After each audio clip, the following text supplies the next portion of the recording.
याच पिंडीवरून कालिका देवी गावामध्ये आली, ते पण पाण्यातून. आणि हे पिंडी पूर्णपणे पाण्यात आहे मंदिर हे.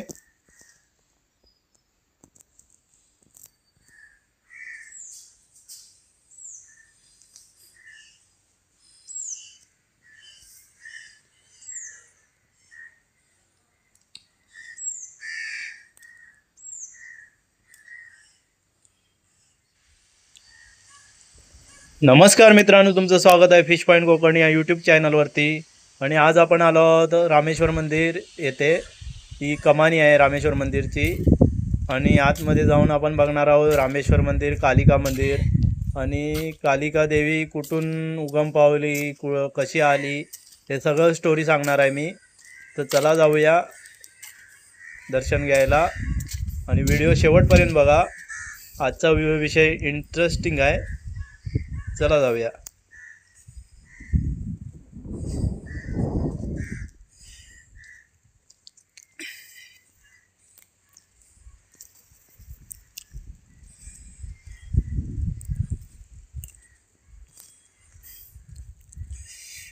ही रामेश्वराची मागील बाजू आहे.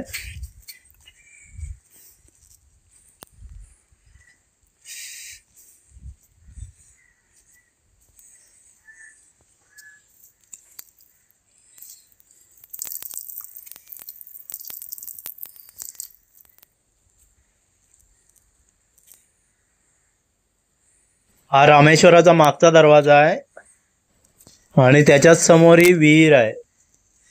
विहिरीचं पाणी पण गोड आहे, बाजूला एवढं खारं पाणी असून सुद्धा.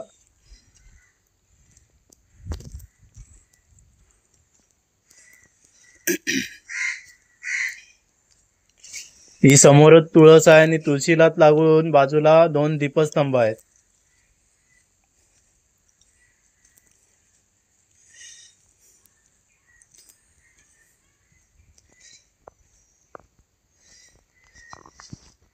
आणि रामेश्वर मंदिरातील पुढील बाजू आहे. हे जे ब्रिज दिसत आहे ना, हे साखरतो ब्रिज आहे. हा गणपतीपुळा मार्ग आहे जाण्याचा. हे रामेश्वर मंदिर बघू शकता तुम्ही. आणि आता आपण आतमध्ये प्रवेश करूया.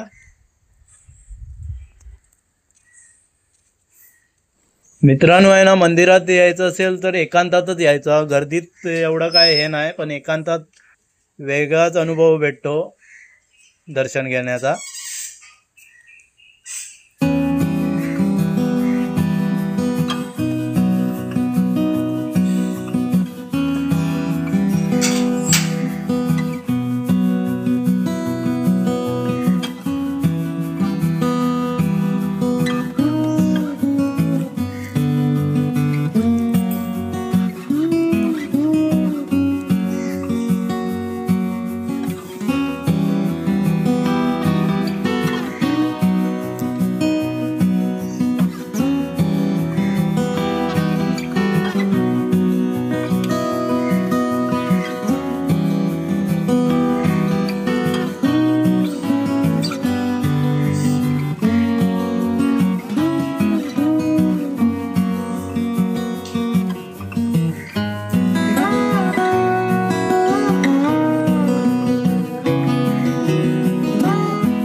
ही घंटा आहे ना मित्रांनो, खूप जुनी आहे. 1737 मधली. याच्यावरून अंदाज करा की किती जुनं मंदिर आहे. आणि ही घंटा खूप मोठी आहे. पूर्वीची लोक म्हणतात की या घंटेखाली शपथ घेतली जायची पूर्वी. मला आजीकडून अशी गोष्ट समजली होती की पूर्वी एक शेतकरी होता, त्याची गाय दूध कमी द्यायची, म्हणून त्याने एकदा पाठलाग केली त्या गायीची. तर ती एक गाय एका झाडीवर येऊन दूध द्यायची आपण स्वतःहून. तर त्याच्यानंतर एका माणसाला ते स्वप्न पडलं की या झाडीच्या खाली काहीतरी आहे म्हणून असं. म्हणून त्यांनी खोदकाम चालू केलं व तिथे ही पिंडी व रामेश्वर मंदिराची निर्मिती झाली अशी कथा आहे, पूर्वीचे लोक सांगत आलेली.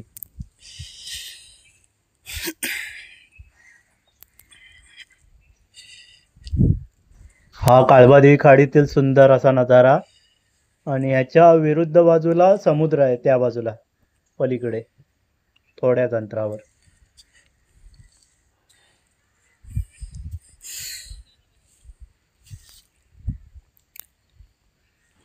इथे बघा बसायची सोय केलेली आहे, इथे बसू शकता तुम्ही बाहेर सुद्धा.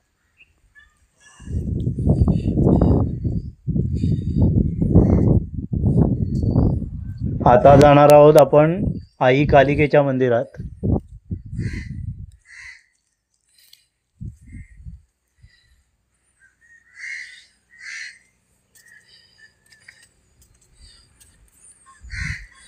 हे आहे आई कालिकेचं मंदिर, बघा किती सुंदर आहे.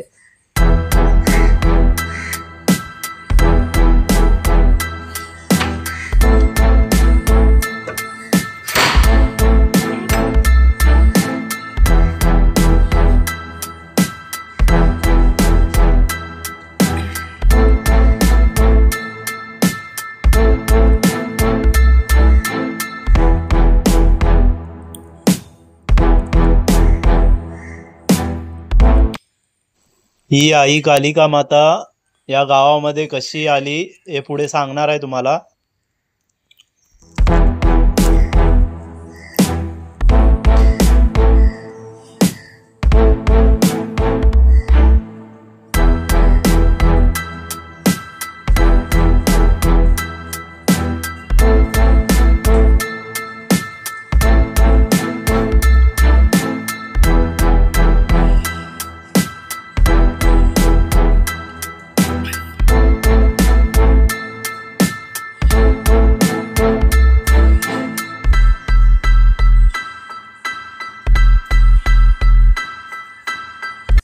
या मंदिरातून बाहेर पडल्याबरोबर डाव्या बाजूला सुंदर अशी मूर्ती आहे देवीची.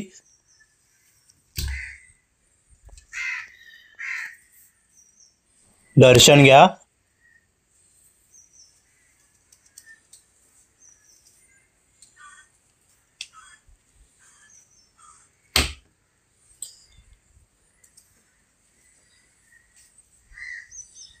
मंदिरातून बाहेर पडल्यानंतर उजव्या बाजूला नवस बोलले जातात, किंवा काय इच्छा असतील आपले तर त्या बोलले जातात, नारळ दिले जातात.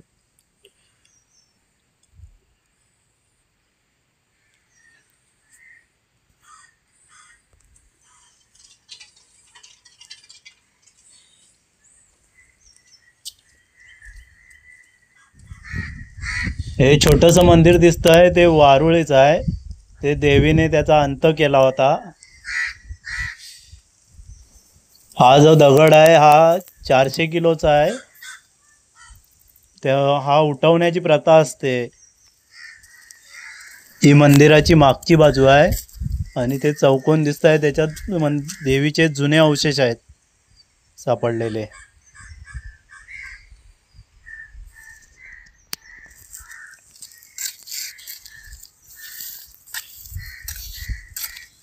आता आपण चाललो आहोत ज्या मंदिरात, त्या मंदिराचं वैशिष्ट्य म्हणजे एक पिंडी आहे, खाडीचे पूर्ण खाडीत आहे बांधलेलं देऊळ, ते भर टाकून. त्या पिंडीवरून कालिका देवी या गावामध्ये आगमन केलं आहे असं लोक सांगतात, पाण्यातून आली. तर चला बघूया ती पिंडी, त्याच्यातून कालिका देवी आली.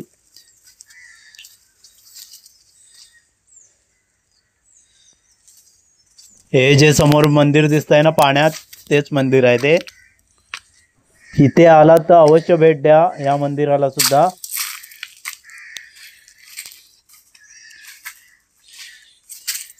बघू शकता या मंदिरातील सुंदर परिसर.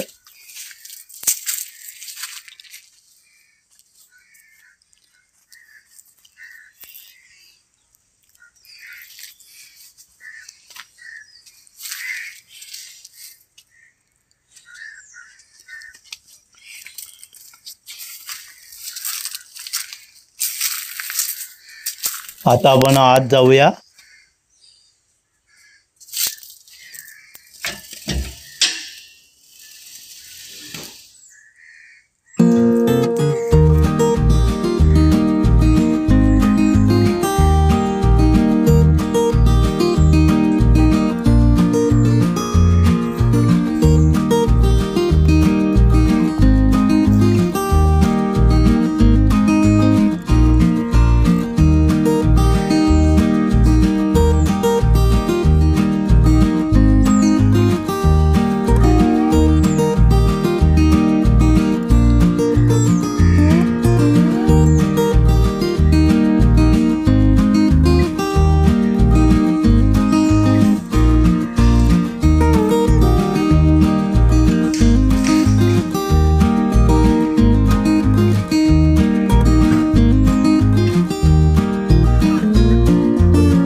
आता आपण आलो आहोत गावाच्या सीमेवरती, म्हणजे शेवट गावाचं टोक आहे. इथून सुद्धा सुंदर नजारा दिसतो. येथे हजरत शेख हसन पीर दर्गा आहे. हे हिंदू मुस्लिम बांधवांचे ऐक्य जपणारे स्थान आहे आणि जानेवारी महिन्यात पौर्णिमेला येथे मोठा उरूस उत्सव होतो. आणि त्याच्याच बाजूला हा बंधाऱ्यावरती पाकाडीसारखं लाद्या बसवलेल्या आहेत, जेणेकरून आपल्याला फिरता येतं. आणि त्याच्या बाजूला सुंदर अशी खाडी आणि तिकडचा नजारा बघा.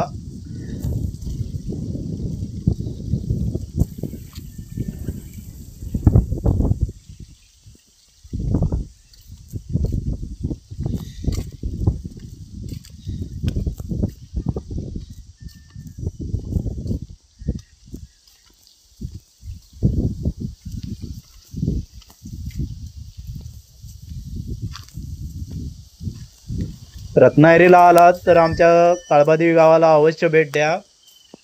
खूप पर्यटन असं स्थळ आहे.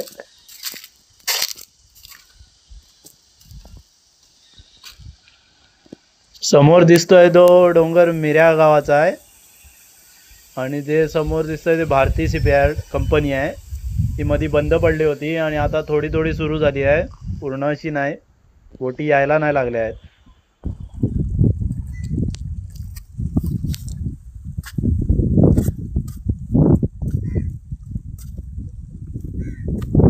आता आपण दर्ग्यात आतमध्ये प्रवेश करूया, दर्शन घेऊया.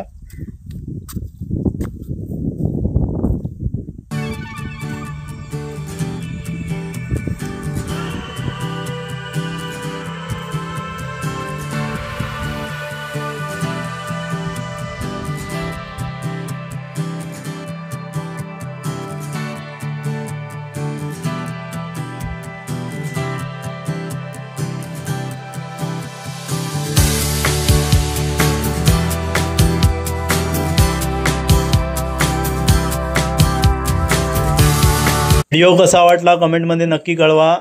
व्हिडिओ आवडल्यास लाईक करा, सबस्क्राईब करा आणि बेल आयकॉनवरती क्लिक करू विसरू नका, जेणेकरून माझे नवनवीन व्हिडिओ तुम्हाला पाहता येतील. तर चला पुन्हा भेटूया पुढच्या व्हिडिओ.